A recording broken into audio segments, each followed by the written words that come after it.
Today I want to talk about Justin Fields and what he had to say about the prospect of playing Monday night and all that's coming up after the bumper. Don't be cornering me. Hold up. Time. You gotta help me with that corner shit. What's up, kid folk? It's RJ Young. I am not on a step mill. Consider hitting the like and subscribe button because I upload a video every single day. So it's college football related, sports related. We have a good time. Today, I want to talk about Justin Fields. I want to talk about what he had to say at his availability on Thursday ahead of the national championship game on Monday. And the man was not mincing words. I will be ready on Monday night. He even seemed to bristle a little bit at the assumption that he was somehow put back out there against his will to play football. No.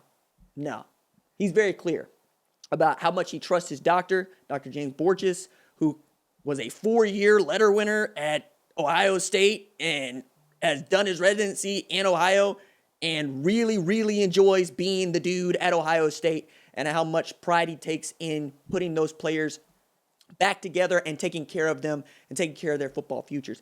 But for Fields, it ain't as if he hadn't been through this before. Like, many of you that know about his background know that he suffered a season-ending injury in high school. You also know that he looked like he had hurt his knee pretty badly in the game last year in 2019, goes into the tent, comes out of the tent, takes a snap, rolls to his left on his bad knee, and drops a dime to Garrett Wilson in the back of the end zone. But I take it further than this, right? We've all been in some sort of situation in which we don't feel 100%. We don't feel like today is the day that we're all going to just be ready to go and feeling 100% and getting after it. No. My favorite quote about this is coming from a professional baseball player that I really admire, in saying, last time that I was 100%, I was 9. Right? Fact of the matter is, if Justin Fields can go, Justin Fields will go. And Justin Fields is that offense, and those guys want to play for Justin Fields. They want to play with Justin Fields, and they understand that he gives them the best opportunity to shock the world, because that's what it's going to have to be. This is the best Alabama football team perhaps Nick Saban has ever fielded, right? And they have an opportunity to accomplish a task that not a whole hell of a lot of people have accomplished. This 2017 class is an all-timer. They are 50-4. What? You know, they have first-round draft picks. They're going to have more first-round draft picks. They're expected to win this game going away. If Fields and Trey Sermon, Chris Olave, Garrett Wilson, Haskell Garrett, Wyatt Davis, Thayer Mumford, my goodness, Josh Proctor, Baron Browning, Justin Hilliard, if they can pull this off, this will be one of the all-time sports stories that we get to tell in college football. I can imagine what that would look like if Justin Fields were in there. We'd say that they don't have a shot. Right now, presently, they don't have a great shot. They got a shot. But that's all you want. All you want is an opportunity. All you want is a chance to step in there and show what you're made of. So looking on Twitter earlier today, my buddies at College Football Nerds posted a poll asking non-Alabama fans, will you celebrate when Nick Saban finally retires, when he decides to hang it up? To which I responded, no. Nobody should ever celebrate Nick Saban retiring, because either one, you never got a chance to face the best to ever do it, or you're telling on yourself. You weren't good enough to beat him. You'll never be good enough to beat him.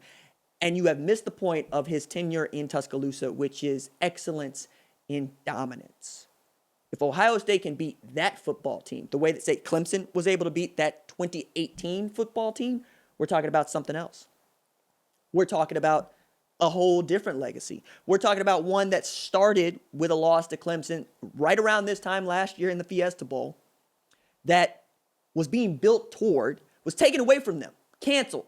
Y'all are not going to play football. You can't play football this season. Justin Fields finding a voice, telling everybody, please sign this petition. I want to play football. My teammates want to play football. We're watching other teams play football. Why can't we play football? We just want to play football. And then losing games to COVID-19 and COVID-19 protocol.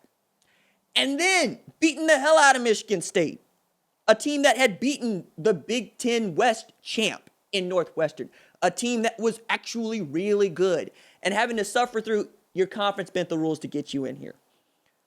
To watch one of the great head coaches in college football rank you 11th because you didn't play enough games. Then go beat him up.